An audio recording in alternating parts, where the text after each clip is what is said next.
Hello friends, welcome to Champaran academy. जो history की हमारी पहली क्लास थी उसमें हमने हिस्ट्री का मीनिंग समझा था।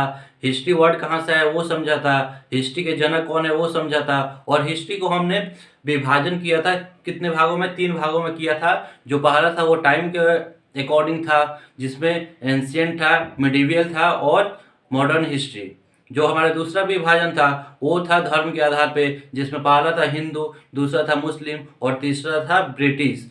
जो तीसरा विभाजन था वो सोर्स यानी स्रोत के आधार पे था। और स्रोत के आधार पे हमने कितने भागों में बांटा था, तो स्रोत के आधार पे भी हमने हिस्ट्री को 3 भागों में बांटा था। जो पहला था वो प्री हिस्टोरिक यानी प्राग ऐतिहासिक काल था। जो दूसरा था वो प्रोटो हिस्टोरिक यानी आद ऐतिहासिक काल था। और जो तीसरा था वो हिस्टोरिक पीरियड यानी ऐतिहासिक काल था। सबसे पहले हम समझते हैं कि जो ये स्रोत है यानी सोर्स के आधार पर जो हिस्ट्री का विभाजन हमने 3 किया है, प्री हिस्टोरिक, प्रोटो हिस्टोरिक और हिस्टोरिक पीरियड को, किस आधार पे हुआ है। आप समझ रहे हैं कि सोर्स के आधार पे हुआ है, लेकिन सोर्स वो क्या था, तो वो लिखित था।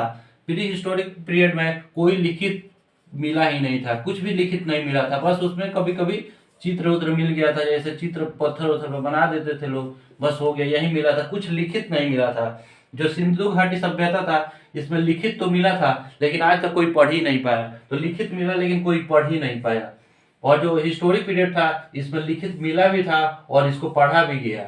आज की क्लास में हम प्री हिस्टोरिक यानी प्राग ऐतिहासिक काल का जो ये विभाजन हमने 4 पार्ट में किया था, जिसमें पहला पूरा पाषाण काल, मध्य पाषाण काल, नव पाषाण काल और उत्तर या ताम्र पाषाण काल को किया था। इसको हम अब विस्तार से पढ़ने वाले हैं, तो आइए शुरू करते हैं। सबसे पहले प्री हिस्टोरिक पीरियड यानी प्राग ऐतिहासिक काल को समझते हैं कि प्राग ऐतिहासिक काल किसे कहते हैं। तो इतिहास का वह समय जिसमें मानव लिखना और पढ़ना यानी लिखना और पढ़ना नहीं जानता था। क्या करना, लिखना और पढ़ना नहीं जानता था। इसकी जानकारी केवल पुरातात्विक साक्ष्य यानी आर्कियोलॉजिकल सोर्स से मिलती है। पुरातात्विक साक्ष्य क्या होते हैं, सबसे पहले समझते हैं कि पुरातात्विक साक्ष्य होते क्या है। तो खुदाई के समय जो भी कोई भी सामान मिलता है उसी को पुरातात्विक साक्ष्य यानी आर्कियोलॉजिकल सोर्स कहते हैं। जैसे खुदाई हो रहा है, वहां से ईंटा मिल गया, लोटा मिल गया, गिलास मिल गया, घड़ा मिल गया या कुछ और मिल गया, तो उसी को क्या बोलेंगे, आर्कियोलॉजिकल सोर्स। तो उसी के आधार पर प्री हिस्टोरिक पीरियड की खोज हुई थी।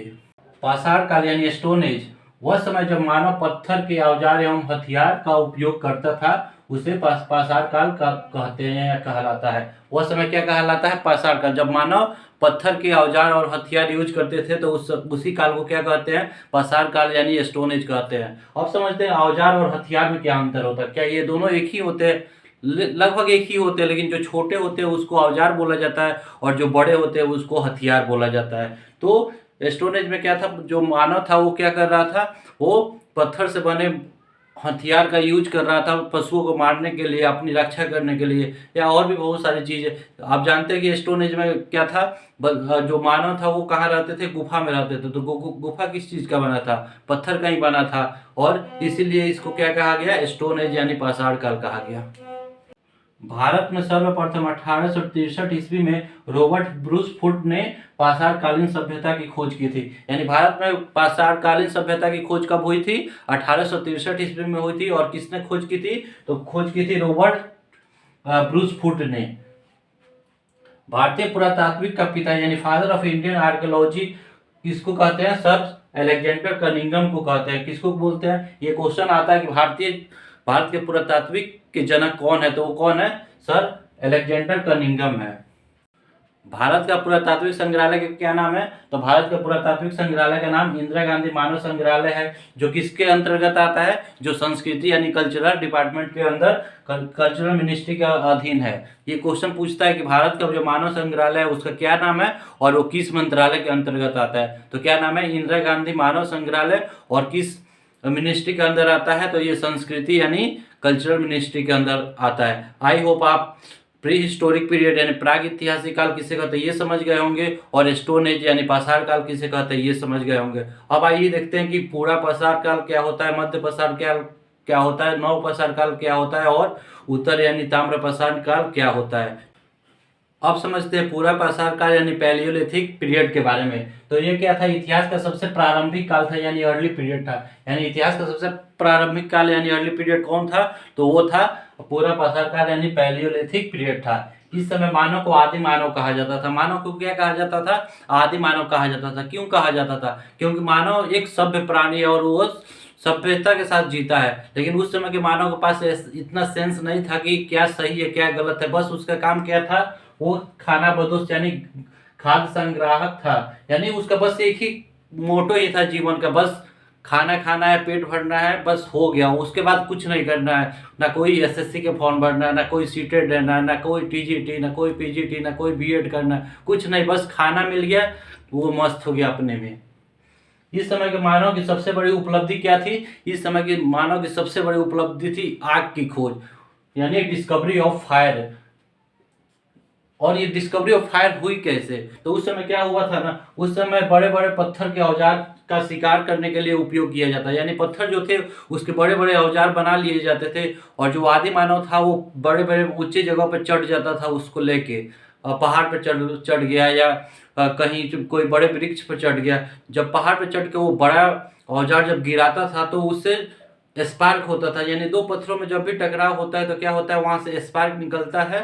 और उसी से क्या हुआ, आग उत्पन्न हो रहा था। और एक टाइम ऐसा हुआ कि वो आग उत्पन्न हुआ तो वो वहां पे जो भी पत्ते होते थे उसमें आग लग गया और उससे आग की खोज हो गई। और वो जब आग की खोज हुई तो उसमें कुछ जानवर थे, जंगल वंगल में आग लगा था तो जानवर थे वो भुजा गए यानी फ्राई हो गए। तो उसको खाया। आदि मानव ने कहा कि ये तो बहुत टेस्टी लग रहा है, बहुत मस्त लग रहा है। पहले क्या था, आदि मानव था वो जानवर को मार के सीधे कच्चा ही खा जाता था। लेकिन जब आग की खोज हो गई और उसको जब पका हुआ भोजन मिला तो उसको बहुत टेस्टी लगा। उसके बाद से उसने क्या किया, आग में पका के जानवरों को खाना इस्तेमाल कर लिया। और आग से वो उसको बहुत ज़्यादा फायदा भी हो रही थी। क्या फायदा हो रही थी? रात में उसको रोशनी मिल जा रही थी। रात में आग के पास कोई जानवर भटक नहीं रहा था तो उससे उसकी सुरक्षा भी हो रही थी। बहुत सारी आग की आ जाने से क्या हुआ, बहुत ज़्यादा उसको फायदा हुआ। जिंदगी जीने में थोड़ी सी आसानी हो गई। इस समय मानव ने चित्रकारी यानी पेंटिंग करना प्रारंभ कर दिया था। इस समय मानव ने क्या किया था, केवल पेंटिंग करना आरंभ यानी प्रारंभ कर दिया था। वो भी कोई अच्छी पेंटिंग नहीं करता था। जैसे कोई शिकार कर रहा था उसका पेंटिंग कैसे बना दिया, ऐसे करके ये दो हाथ निकाल के ऐसे क्या भल्ला दे दिया, हो गया, ये पेंटिंग हो गया। तो उस समय मानव ने क्या प्रारंभ कर दिया था, उस समय पेंटिंग प्रारंभ कर दिया था। कहाँ पे? शैल चित्र यानी शैल मतलब क्या होता है, पत्थर। पत्थर पर चित्रकारी प्रारंभ कर दिया था। मध्य प्रदेश के रायसेन में स्थित, यानी कहाँ पे स्थित है, मध्य प्रदेश के रायसेन जिले में स्थित भीमबेटका का गुफा। भीमबेटका का गुफा में पूरा पूरा पाषाण काल का चित्र देखने को मिलता है। मध्य प्रदेश के रायसेन में स्थित भीमबेटका की गुफाओं में पूरा पाषाण काल के चित्र देखने को मिलते हैं। यानी पूरा पाषाण काल यानी पैलियोलिथिक पीरियड के चित्र कहाँ देखने को मिलते हैं, तो मध्य प्रदेश के रायसेन में स्थित भीमबेटका की गुफाओं में चित्र देखने को मिलते हैं। तो आई होप आप पूरा पाषाण यानी पैलियोलिथिक पीरियड को अच्छे से समझ गए होंगे। इसमें क्या क्या हुआ था, ये सबसे प्रारंभिक समय था। इस समय मानव को क्या कहा जाता था, आदि मानव कहा जाता था। इस समय के मानव का क्या मुख्य उद्देश्य था, खाना खाना बस उद्देश्य था। और इसमें सबसे बड़ी उपलब्धि क्या हुई थी, आग की खोज हो गई थी। और आग की खोज कैसे हुई थी, जब बड़े पत्थरों से शिकार कर रहे थे आदि मानव जानवरों का, तो उसी में क्या हुआ, दो पत्थर टकराए, स्पार्क हुआ और आग लग गई। इस समय मानव ने क्या करना प्रारंभ कर दिया था, चित्रकारी करना प्रारंभ कर दिया था। और चित्रकारी कहाँ पाई जाती है, तो मध्य प्रदेश के रायसेन में स्थित भीमबेटका की गुफाओं में। जो दूसरा हमारा है वो क्या है, मध्य पाषाण काल यानी मेसोलिथिक पीरियड। इस समय क्या हुआ था, इस समय मानव के हथियार छोटे आकार के हो गए थे। इस समय मानव के जो औजार थे वो क्या हो गए थे, छोटे आकार के हो गए थे, ज्यादा बड़े नहीं थे। इसलिए इस पीरियड को क्या कहते हैं, इस पीरियड को माइक्रोलिथ कहते हैं। माइक्रो मतलब क्या होता है, छोटा, और लिथ मतलब क्या होता है, पत्थर। यानी पत्थर के छोटे औजार हो गए थे, इसीलिए इस पीरियड को क्या कहते हैं, माइक्रोलिथ पीरियड कहते हैं। इस समय के मानव की सबसे प्रमुख कार्य क्या था, अंत्योष्टि यानी अंतिम संस्कार करना सीख गया था। इसके पहले जो पूरा पाषाण काल था उसमें मानव अंतिम संस्कार नहीं करता था। या तो उसके परिजन मर जाते थे तो या तो उसको खा जाते थे या फिर ले जाकर जंगल में फेंक आते थे। लेकिन जो मध्य पाषाण काल था इसमें क्या था, अंत्योष्टि कार्यक्रम यानी अंतिम संस्कार करना प्रारंभ कर दिया था। आप लोगों को पता है कितने संस्कार होते हैं, 16 संस्कार होते हैं, जिसमें शादी भी एक संस्कार है। जो हमारा तीसरा है वो क्या है, नवपाषाण काल यानी नियोलिथिक पीरियड। इस समय क्या हुआ था, इस समय मानव ने अस्थायी आवास यानी परमानेंट सेटलमेंट बना लिया था। यानी नवपाषाण काल में क्या हुआ था, मानव ने अपना एक घर बना लिया था, आवास बना लिया था। पहले मानव क्या था, दर दर भटकता था, कभी इस गुफा में कभी उस जंगल में। लेकिन नवपाषाण काल में क्या किया था, अपना परमानेंट सेटलमेंट बना लिया था कि हाँ हम यहीं रहेंगे। और चूंकि परमानेंट सेटलमेंट बना लिया था तो वो क्या कर रहा था, साथ ही साथ वहाँ पर कृषि कर रहा था। यानी अब जब उसका हो गया कि हम यहीं पर रहेंगे, तो वहाँ की जो जगह थी, जो जंगल थे, उसको काट के वहाँ पर क्या करना शुरू कर दिया, वहाँ पर कृषि करना शुरू कर दिया। और कृषि में सबसे पहले किस चीज़ का कृषि यानी खेती किया था, तो वो जौ और गेहूं का था। किस चीज़ का सबसे पहले कृषि किया था, जौ और गेहूं का। जो कहाँ पे किया था, पाकिस्तान के मेहरगढ़ एक जगह है वहीं पर किया था। पाकिस्तान के मेहरगढ़ जो जगह है, वहाँ पे दो पहाड़ियाँ सुलेमान तथा किरथर की पहाड़ियों के बीच में जो जगह बचा था, उसी जगह में इसने पहले बार कृषि किया था। जो कब किया था, लगभग आज से 7000 वर्ष पहले किया था। मानव ने क्या, परमानेंट सेटलमेंट यानी अस्थायी आवास बना लिया था और कृषि कर रहा था। तो उसके साथ साथ क्या, वो कृषि के साथ साथ क्या करने लगा, पशुपालन करने लगा। और जो पहला पशु था वो क्या था, वो कुत्ता था, यानी डॉग था। यानी फर्स्ट जो पशु कौन था, कुत्ता था। आप लोग कुत्ता नहीं देखे होंगे तो हम आपको दिखाते हैं। आओ जम्बो, आओ देखिए इसको, ये हमारा जम्बो है, बहुत प्यारा है। और कुत्ते को ही पहले मानव ने क्यों पालतू बनाया था, क्योंकि कुत्ता जो होता है वो बहुत वफादार होता है, आप लोग सब जानते हैं। ये भी बहुत वफादार है, ये बहुत हमको मानता है। और ये कुत्ते जो होते हैं ये थोड़ा सा चुगली भी कर लेते हैं इधर उधर। ये जो जम्बो आपको देख रहा है, ये बिल्ली आती है तो इसको, बिल्ली को भगाता नहीं है, उसके साथ खेलने लगता है। तो इसलिए क्या, कुत्ता होते हैं वो मानव से बहुत फेमिलियर हो जाते हैं, बहुत जल्दी फेमिलियर हो जाते हैं। इसलिए मानव ने सबसे पहले किस जानवर का पशुपालन किया था, तो वो कुत्ता था। हाय बोलो, सब लोग चैनल को सब्सक्राइब करें और जम्बो को सपोर्ट करें। जम्बो बोलो हाय, बोलो जी। नवपाषाण काल में मानव ने और क्या किया, तो नवपाषाण काल में मानव ने मनका यानी घड़ा की खोज कर दी।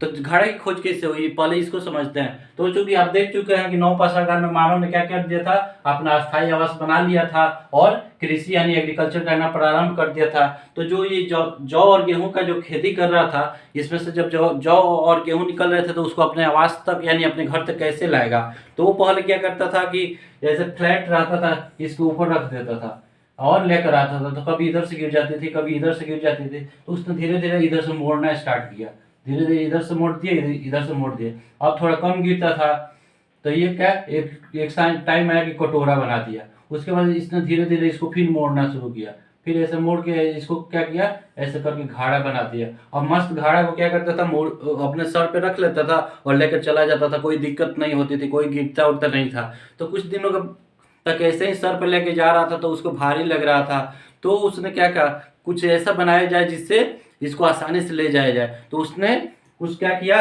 पहिया बना दिया और मस्त एक गाड़ी बना देता था। उसके ऊपर पहिया लगा के इसको रख देता था और लेके इसको चल देता था अपने घर की तरफ। यानी जब उसको आवश्यकता पड़ी तो उसने धीरे धीरे चीज़ों को खोजना प्रारंभ किया। और इसलिए कहा जाता है ये आवश्यकता ही आविष्कार की जननी है। नवपाषाण काल में क्या क्या हुआ था, अस्थायी आवास हुआ था, कृषि हुआ था, किसका, जौ और गेहूं का। कहाँ हुआ था, पाकिस्तान के मेहरगढ़ में। किस पहाड़ी के बीच में, सुलेमान और किरथर की पहाड़ी के बीच में। और पशुपालन हुआ था, और पशुपालन में सबसे पहले पशु कौन था, कुत्ता था। और मानव ने क्या खोज कर लिया था, घाड़ा यानी मानका का खोज कर लिया था। और इसी में पहिया का यानी व्हील का खोज हो चुका था। नवपाषाण काल में इतना काम हुआ था। अब आइए जो हमारा लास्ट है उत्तर या ताम्रपाषाण काल, उसको देखते हैं। जो हमारा चौथा और अंतिम है उसका क्या नाम है, उत्तर पाषाण काल या ताम्रपाषाण काल। इसको दो नाम से जाना जाता है। अब दोनों नाम से क्यों जाना जाता है, इसको आगे देखते हैं। यह पाषाण काल का अंतिम समय था, यानी जो उत्तर पाषाण काल था वो पाषाण काल का अंतिम समय था। अब कोई भी चीज खत्म होने वाली होती है तो उसके पहले उत्तर लगा दिया जाता है। जैसे वैदिक काल खत्म होगा तो उसके पहले उत्तर लगा दिया जाएगा, तो उत्तर वैदिक काल। यानी वैदिक काल अब खत्म होने वाला है। जब रामायण खत्म हो रहा था, जो लव कुश वाला कांड था वो अंतिम रामायण का भाग्य था, तो उसको उत्तर रामायण कहा गया था। तो मतलब जो कुछ भी खत्म होने वाला रहता है, अब उसकी अंतिम अवस्था चल रही है, अंतिम समय चल रहा होता है, उसको उसके पहले क्या लगा दिया जाता है, उत्तर लगा दिया जाता है। यानी पाषाण काल खत्म हो रहा था, इसीलिए उसके पहले उत्तर लगा दिया गया, तो उत्तर पाषाण काल हो गया। अब इसको ताम्र पाषाण काल क्यों कहते हैं, तो इस समय तांबे की खोज हुई थी।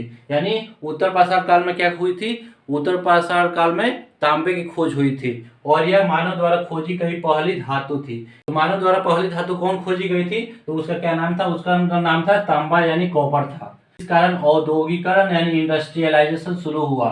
और जब ये मानव ने तांबे की खोज कर ली तो क्या हुआ, औद्योगिकरण यानी इंडस्ट्रियलाइजेशन आ गया, इंडस्ट्री बैठने लगा। इसी औद्योगिकरण के कारण सिंधु घाटी सभ्यता यानी इंडस वैली सिविलाइजेशन का विकास हुआ था। अब इंडस वैली सिविलाइजेशन क्या है, इसको हम अगली क्लास में करेंगे। तो जो हमारा पहला प्री हिस्टोरिक यानी प्राग ऐतिहासिक काल था, उसको हमने कंप्लीट कर लिया है। अब अगले वीडियो में अगली क्लास में हम क्या करने वाले हैं, उसमें हम सिंधु घाटी सभ्यता यानी इंडस वैली सिविलाइजेशन के बारे में अच्छे से पढ़ेंगे। वीडियो अच्छी लगी हो तो वीडियो को लाइक करें, यदि चैनल पर नए हो तो चैनल को सब्सक्राइब करें, तथा ये वीडियो उन तमाम दोस्त यार और फैमिली मेंबर के साथ शेयर करें जो किसी भी कॉम्पिटिटिव एग्जाम की तैयारी कर रहे हो। तो मिलते हैं अगली क्लास में, तब तक के लिए धन्यवाद। जय हिंद।